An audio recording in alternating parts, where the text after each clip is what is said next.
দেবলীনা চ্যাটার্জিকে খুনের দায়ে এবার অভিযুক্ত আয়ুষ্মান গাঙ্গুলিকে গ্রেফতার করার জন্য গাঙ্গুলি হাউসে এলো পুলিশ। বন্ধুরা ভিডিওতে লাইক দেখতে থাকুন। যে মুহূর্তে কিনা দেবলীনা খুন হয়েছে এই খবরটা প্রেসের মাধ্যমে ছড়িয়ে পড়ে চারিদিকে, ঠিক সেই সময় ইন্দ্রাণী গাঙ্গুলি যখন বলতে থাকে যে এই অলক্ষণী অপয়া মেয়েটা অবশেষে পৃথিবী থেকে বিদায় নিয়েছে, সেটাই সবার পক্ষে মঙ্গলের হয়েছে। তার কারণ এ যতকাল এই পৃথিবীতে বেঁচে থাকতো ততকাল লোকের জীবনে এ অশান্তি ঘোলার চেষ্টা করতো, বিষ ঘোলার চেষ্টা করতো। তার থেকে বরঞ্চ যেভাবে হোক না কেন মেয়েটা মরেছে, বেঁচেছি, ওর কাছ থেকে পিছা ছুটেছে। ঠিক সেই সময় এই কথা বলা মাত্র মীনাকে যখন বলতে থাকে যে দিদি গো দিদি, এখানে তো লেখা উঠছে যে দেবলীনাকে খুন করা হয়েছে, কে বা কারা এই কাজটা করলো বলো তো, এত বড় দুঃসাহস দেখিয়েছে, এবার যদি তাকেও গ্রেফতার করার জন্য পুলিশ আসে তখন কি হবে।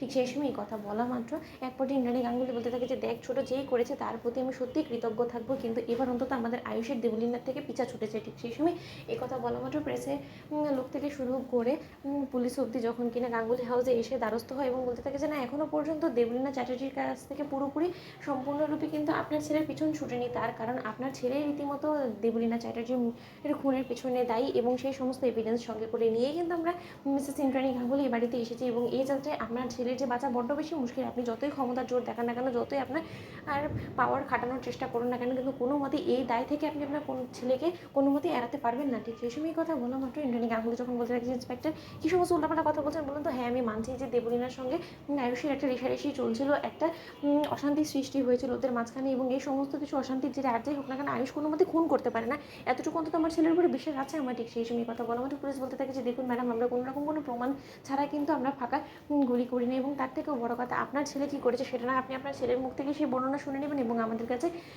এতটুকু অন্তত খবর আছে যে আপনার ছেলে গাঙ্গুলি বাড়িতেই আছে, এবং আপনার ছেলেকে কোনো মতে আপনি লুকিয়েও কিন্তু আটকে রাখতে পারবেন না। আমরা এক্ষুনি তাকে গ্রেফতার করে এখান থেকে নিয়ে যাব, তার পরবর্তীতে তার সঙ্গে যা হওয়ার সেটা তার ভাগ্যের উপরেই নির্ভর করছে। ঠিক সেই সময় কথা বলা মাত্র ইন্দ্রাণী গাঙ্গুলি যখন বলতে থাকে যে আয়ুষ, আয়ুষ তুমি এক্ষুনি নিচে নেমে আসো। ঠিক সেই সময় আয়ুষ যখন নিচে নেমে আসে এবং নিচে নেমে আসা মাত্রই আয়ুষের চোখ মুখ দেখে ইন্দ্রাণী গাঙ্গুলি সুবিধে বলে না মনে মাত্র ইন্দ্রাণী গাঙ্গুলি যখন বলতে থাকে যে আয়ুষ এই সমস্ত কিছু পুলিশকে বলছে, বলো তো তুমি নাকি দেবলীনার খুনের পিছনে দায়ী, এবং তোমাকে অভিযুক্ত করে দেবলীনা আর মৃত্যুর পেছনে দায়ী করে তোমাকে গ্রেফতার করার জন্য পুলিশ এখানে এসেছে, তুমি ওদেরকে বলে দাও যে তুমি এই সমস্ত কিছুর সঙ্গে জড়িত নয়। ঠিক সেই সময় ইন্দ্রাণী গাঙ্গুলিকে যখন পুলিশ বলতে থাকে যে আপনি আপনার ছেলের চোখ মুখ দেখে আপনি বুঝতে পারছেন না যে আপনার ছেলে এই সমস্ত কিছুর সঙ্গে জড়িত কিনা, তার সত্ত্বেও আপনি মা হয়ে কী করে এই সমস্ত কিছু আড়াল করছেন সেটাই আমি বুঝতে পারছি না। শুনুন ম্যাডাম, আর যাই হোক না কেন আপনি আপনার ছেলেকে ভালো শিক্ষা দিয়ে মানুষ করার চেষ্টা করলে আপনার ছেলে কিন্তু ভালো শিক্ষায় কোনোভাবেই শিক্ষিত হয়নি। তার জন্য আমাদের কাছে সমস্ত এভিডেন্স আছে, এবং চাইলে আমরা আপনাকে সেই এভিডেন্সগুলো দেখাতে পারি যে দেখুন আপনার ছেলের হাতে রক্ত মাখা ছিল, এবং আপনার ছেলে স্বয়ং নিজে